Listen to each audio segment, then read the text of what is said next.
ಆಗಲ್ಲ. ವಕೀಲ ಕಾಂಗ್ರೆಸ್ ಶಾಸಕ ಎಎಸ್ ಪೊನ್ನಣ್ಣ ಅವರ ಹೇಳಿಕೆ ಇದು. ಇದು ಓಪನ್ ಬ್ಯಾಲೆಟ್, ವಿಪ್ ಜಾರಿ ಮಾಡೋದಕ್ಕೆ ಆಗಲ್ಲ ಅಂತಿದ್ದಾರೆ. ಇಂಥವರಿಗೆ ಮತ ಹಾಕಿ ಅಂತ ಮನವಿ ಮಾಡಬಹುದಷ್ಟೇ, ಕಡ್ಡಾಯವಾಗಿ ಮತ ಹಾಕಲೇಬೇಕು ಅಂತ ಹೇಳೋದಕ್ಕೆ ಆಗಲ್ಲ. ಈ ಬಗ್ಗೆ ಸುಪ್ರೀಂ ಕೋರ್ಟ್ನಲ್ಲಿ ಹಲವು ಉದಾಹರಣೆಗಳಿವೆ ಅಂತಿದ್ದಾರೆ.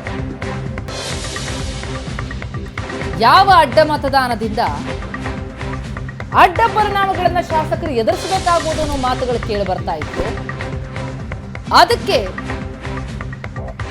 ವಕೀಲರು ಆಗಿರುವಂತಹ ಕಾಂಗ್ರೆಸ್ನ ಶಾಸಕ ಎಎಸ್ ಪೊನ್ನಣ್ಣ ಅವರು ಕೊಡ್ತಾ ಇರುವಂತಹ ಹೇಳಿಕೆ ನೋಡಿದ್ರೆ ಇದು ಓಪನ್ ಬ್ಯಾಲೆಟ್, ವಿಪ್ ಜಾರಿ ಮಾಡೋದಕ್ಕಾಗಲ್ಲ ಅಂತಿದ್ದಾರೆ.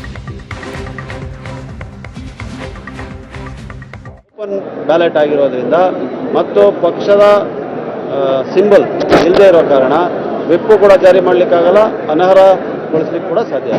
ಯಾವುದು ಸರ್, ಯಾವುದು ಜಡ್ಮೆಂಟ್ ಯಾವುದು ಸರ್?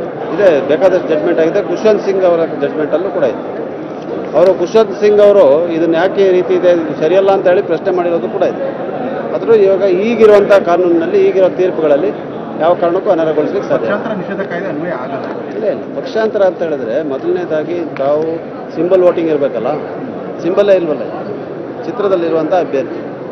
ಅದರಿಂದ ಅಧಿಕೃತವಾಗಿ ಒಂದು ಪಕ್ಷದ ಅಭ್ಯರ್ಥಿ ಅಂತ ಘೋಷಣೆ ಆಗಿ ಸಿಂಬಲ್ ಇದ್ದಾಗ ಮಾತ್ರ ಆ ಪ್ರಶ್ನೆ ಬರ್ತದೆ.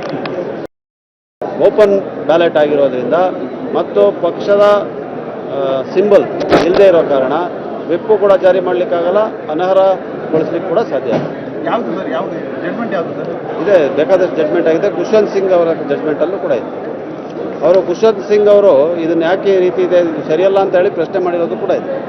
ಆದರೂ ಇವಾಗ ಈಗಿರುವಂಥ ಕಾನೂನಿನಲ್ಲಿ, ಈಗಿರೋ ತೀರ್ಪುಗಳಲ್ಲಿ ಯಾವ ಕಾರಣಕ್ಕೂ ಅನರ್ಹಗೊಳಿಸ್ಲಿಕ್ಕೆ ಸಾಧ್ಯ. ಪಕ್ಷಾಂತರ ನಿಷೇಧ ಕಾಯ್ದೆ ಅನ್ವಯ ಆಗಲ್ಲ. ಇಲ್ಲ, ಪಕ್ಷಾಂತರ ಅಂತ ಹೇಳಿದ್ರೆ ಮೊದಲನೇದಾಗಿ ತಾವು ಸಿಂಬಲ್ ವೋಟಿಂಗ್ ಇರಬೇಕಲ್ಲ, ಸಿಂಬಲ್ಲೇ ಇಲ್ವಲ್ಲ ಚಿತ್ರ.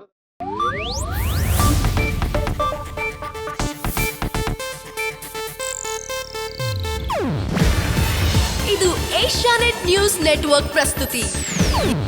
ನೀವು ನೋಡ್ತಿದ್ದೀರಾ ಏಷ್ಯಾನೆಟ್ ಸುವರ್ಣ ನ್ಯೂಸ್.